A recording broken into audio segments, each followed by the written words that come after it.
Assalamualaikum warahmatullahi wabarakatuh. Selamat pagi, selamat siang, atau selamat sore. Kami di sini akan menjelaskan mengenai desain yang kami buat, yaitu desain sistem pengering dengan metode cooling dehumidification untuk pengolahan pasca panen, yaitu jahe. Sebelumnya, perkenalkan nama saya Gibran Raditya dengan NIM 1312216. Lalu ada rekan saya Raka Durato dengan NIM 131224045. Dan juga ada Evan Nathanael dengan NIM 131224048. Sebelum dimulai, akan dibahas terlebih dahulu mengenai latar belakang. Jadi latar belakangnya adalah jahe merupakan salah satu komoditas rempah yang dihasilkan oleh Indonesia. Jahe mempunyai kaya akan kandungan vitamin serta mempunyai ciri khas rasa yang unik sehingga sering digunakan sebagai bumbu dapur. Untuk menjaga kualitas yang ada pada jahe, diperlukan suatu metode untuk mengurangi kadar air yang terdapat di dalamnya, tanpa merusak ataupun mengurangi kadar vitamin ataupun kadar gizi di dalamnya.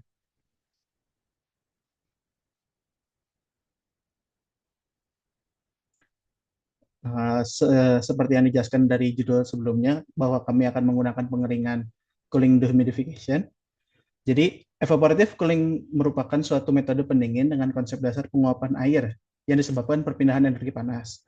Energi panas berubah menjadi entalpi uap yang dibawa oleh uap air sehingga temperatur dari sistem menjadi turun. Pendinginan evaporatif mempunyai beberapa keuntungan seperti tidak menggunakan CFC serta penghematan biaya substansial dan penghematan energi.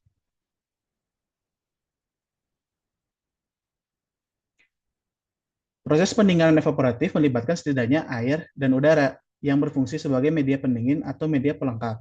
Media pendingin adalah fluida, air atau udara dalam kasus ini, yang pertama kali didinginkan sebagai hasil dari penguapan air dan kemudian digunakan untuk mendinginkan objek yang diinginkan.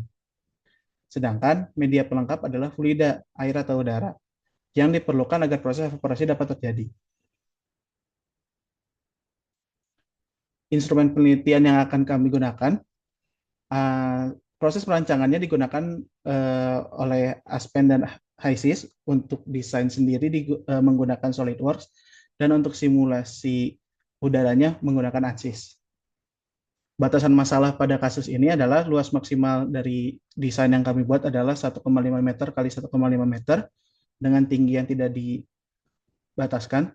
Tekanan operasional maksimal 6 bar, waktu nyala mesin maksimal 20 menit, ongkos bahan bakar operasional $20 per bulan, waktu operasional 6 jam per hari dan 5 hari per minggu, tingkat keselamatan dengan standar ASME atau boiler dan pressure vessel. Berikutnya, saya akan menjelaskan tentang skematik atau gambaran umum dari sistem yang kami buat. Sistem dibagi menjadi dua subsistem, yaitu siklus evaporator dan siklus pengeringan. Siklus evaporator menggunakan fluida refrigeran R134A sebagai media transfer panas. Siklus pengeringan menggunakan fluida udara sebagai media transfer panas. Udara akan bersentuhan langsung dengan jahe sebagai objek yang akan dikeringkan.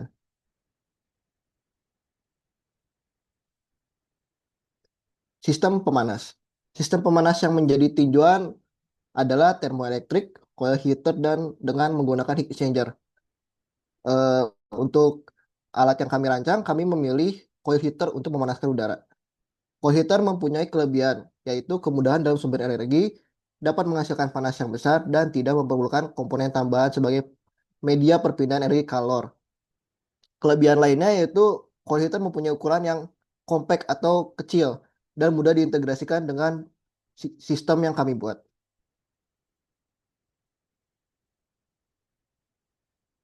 Selanjutnya, sistem pendingin. Sistem pendingin yang menjadi tinjauan berupa sistem refrigerasi atau evaporator, thermoelectric module, dan passive cooling. Untuk alat yang kami rancang, kami memilih sistem evaporator. Hal tersebut dikarenakan kemampuannya untuk mendinginkan fluida gas dengan lebih efektif, serta ukuran evaporator yang mudah diintegrasikan dengan komponen yang cukup sederhana.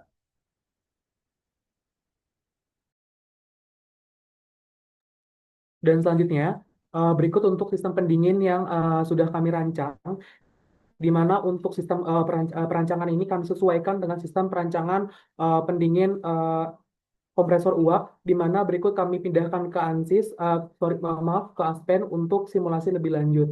Dan di mana di sini kami mendapatkan ada beberapa kategorikal, ada QIN dan WC untuk kompresor yang sudah kami tetapkan terlebih dahulu. Dan selanjutnya berikut untuk simulasi Aspen yang sudah kami buat. Dan di sini kami melakukan beberapa pendekatan dengan batasan awal, yaitu pada daya kompresor sebesar 0,5 horsepower atau 367,749 watt, di mana untuk volumetrik udara panas yang dihasilkan oleh heater, yang kemudian akan masuk ke drain chamber sebesar 180 meter kubik per hours, yang kemudian kami konversikan menjadi laju aliran massa itu sebesar 0,06125 kilogram per sekon. Dan sini sebagai parameter untuk KL-nya, yang dimana KL itu akan masuk ke bagian evaporator. Dan selanjutnya, di sini kami meninjau ada dua kondisi, yaitu kondisi udara kering, yaitu asumsi keadaan normal dengan suhu saat keadaan hujan, di mana kami mendapatkan KL atau kalor, laju aliran kalor, itu di mana untuk yang suhu ruang atau keadaan normal itu sebesar 2,154 kilowatt, dan untuk suhu saat keadaan hujan dengan asumsi pada suhu 21 derajat Celcius itu dihasilkan 2,4 kilowatt. Dan di sini merupakan hasil dari analisis menggunakan Husband HYSYS, di mana kami menggunakan peninjauan terhadap beberapa komponen refrigeran, di mana untuk alirannya tersebut untuk feed yang digunakan adalah R134A, di mana kami mendapatkan beberapa data sebagai berikut, di mana kami menggunakan beberapa komponen, ada kompresor, kondensor, expansion valve, dan evaporator, dan juga menggunakan fitur recycle untuk mengulang proses sebagai iterasi lebih lanjut. Dan di sini kami mendapatkan beberapa kategorikal untuk beberapa valve, evaporator, dan kondensor, dan kompresor sebagai berikut, sesuai dengan tampilan di atas.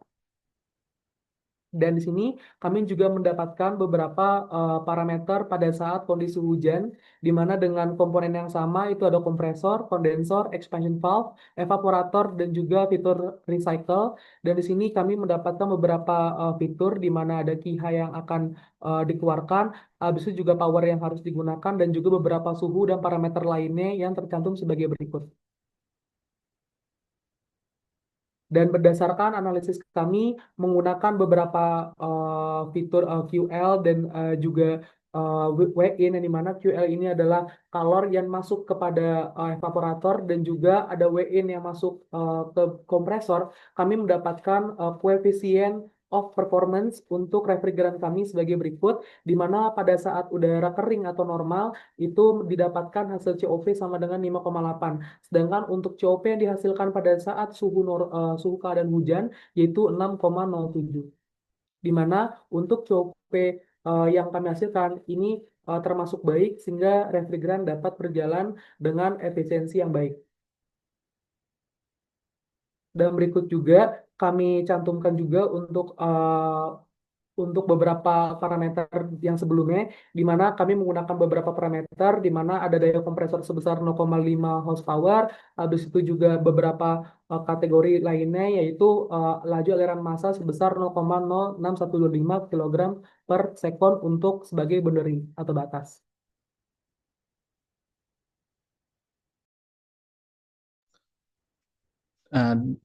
Untuk desain yang kami buat, ada beberapa komponen yang akan kami gunakan. Yang pertama itu evaporator yang merupakan komponen penting.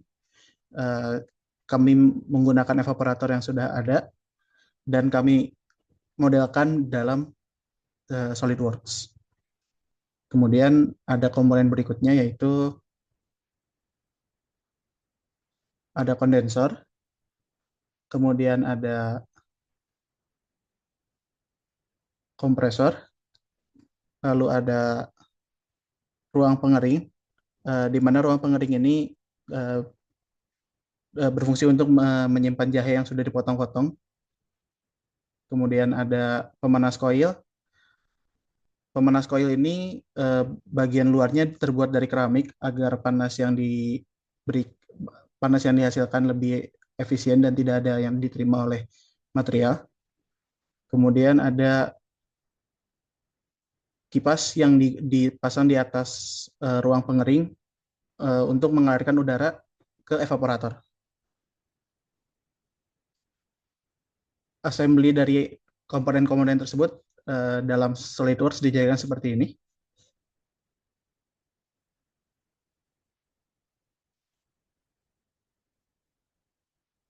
Selanjutnya simulasi di Aspen mohon maaf, ANSYS Plan. Sebelumnya saya buat dulu terlebih dahulu bagian dalamnya sistem, di mana pada bagian yang dilingkari merah ini akan disimpan evaporator. Kemudian udara yang sudah didinginkan oleh evaporator akan keluar dari bagian belakang, yang kemudian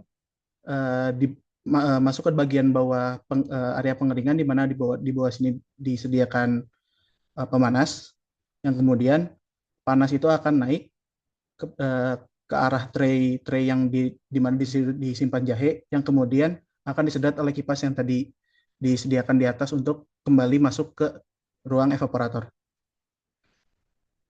Simulasi aliran udara yang dihasilkan dapat dilihat bahwa udara yang keluar dari evaporator mengalir ke bawah menuju ruang pemanas dan masuk ke area pengeringan atau tray, di mana di dalam tray dapat terlihat bahwa aliran udara terdistribusi dengan baik, yang dapat diartikan bahwa pemanasan dalam ruang pemanas akan terdistribusi dengan baik, yang kemudian akan disedot oleh kipas yang dapat dilihat secara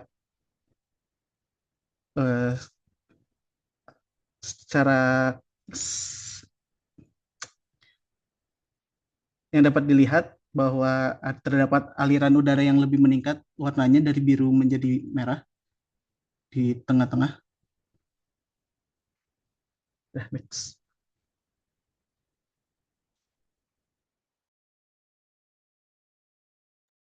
Baik, berikutnya adalah perhitungan untuk panas yang dilepaskan oleh sistem atau energi yang hilang dari sistem ke lingkungan. Untuk mengetahui panas yang hilang pada ruang pengering, digunakan asumsi bahwa temperatur ruang pengering adalah konstan 65 derajat Celcius dan terdistribusi secara merata.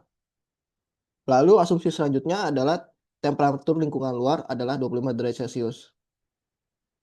Dikarenakan ruang pengering terbagi menjadi bagian panas dan dingin, maka penampang yang mengeluarkan panas ke lingkungan menjadi terbagi juga dengan luas penampang yaitu 1,8 meter persegi totalnya. Material dinding ruang pengering setebal 2 mm yang materialnya tersebut adalah stainless steel 347 dengan nilai konduktivitas thermal 14,2 watt per meter Kelvin. Data tersebut dapat didapati dari buku Bergman Introduction to Heat Transfer tabel A1. Maka didapati bahwa kalori yang terlepas ke lingkungan adalah 14,2 kali 0,8 kali 40 bagi 0,002 yaitu 511,2 watt. Selanjutnya adalah biaya operasional. Dari keseluruhan alat yang digunakan atau keseluruhan komponen-komponen yang kami gunakan untuk membuat alat kami, didapati besar daya yang dibutuhkan adalah 2487,75 watt. Dengan asumsi bahwa satu bulan terdiri atas 4 minggu, maka pemakaian operasional alat adalah 120 jam. Untuk dapat bekerja sesuai dengan target, dengan heat loss yang ada, maka sistem harus dapat mengkompensasi energi yang hilang sebesar 511,2 watt. Maka total daya yang harus digunakan untuk satu bulan adalah 359,87 kWh. Dengan menggunakan asumsi harga listrik di Indonesia dengan konversi termahal untuk rumah tangga sebesar Rp1.700, maka biaya operasional per bulan yang diperlukan adalah 611.779 atau kurang lebih $37,09. Sekian presentasi dari kelompok kami tentang alat yang kami rancang. Terima kasih. Mohon maaf apabila ada kesalahan.